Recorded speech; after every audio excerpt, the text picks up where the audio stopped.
আফগানিস্তান নারী ক্রিকেট ইস্যুতে চাপের মুখে আইসিসি। তালেবান শাসিত আফগানিস্তান ক্রিকেটকে বরখাস্ত করার দাবি জানিয়েছে মানবাধিকার সংগঠন হিউম্যান রাইটস ওয়াচ।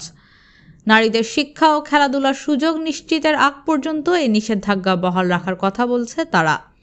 2021 সালে আফগান ঘানি সরকারকে হটিয়ে রাজকীয়ভাবে আফগানিস্তানের ক্ষমতার আসনে বসে তালেবান। এসেই জারি করেছে বেশ কিছু নীতিমালা, নিষিদ্ধ করে অনেক কিছু।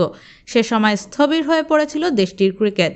পরবর্তীতে পুরুষদের ক্রিকেট, ফুটবল সহ অন্যান্য খেলার অনুমতি মিললেও নারীদের খেলায় বাধা বহাল রাখা হয়। তা নিয়ে বেশ চাপে পড়েছে ক্রিকেটের সর্বোচ্চ নিয়ন্ত্রক সংস্থা আইসিসি। ক্ষমতায় এসেই নারীদের নীতি ও আদর্শ বিষয়ক আলাদা মন্ত্রণালয় গঠন করে তালেবান সরকার। খেলাধুলা ছাড়াও নারীদের শিক্ষা, কাজের পরিসর, ইচ্ছেমতো চলাফেরার উপর বেশ কিছু নিষেধাজ্ঞা দেয় তারা, যা নিয়ে আলোচনা হয় পুরো বিশ্বে। মানবাধিকার সংস্থাগুলো সমালোচনা করছে এমন কাজের। তাই সম্প্রতি আইসিসির কাছে চিঠি পাঠিয়েছে হিউম্যান রাইটস ওয়াচ। বিশ্ব ক্রিকেট নিয়ন্ত্রক সংস্থার কাছে তারা আফগানিস্তানকে ক্রিকেট থেকে বরখাস্ত করার পরামর্শ দেয়।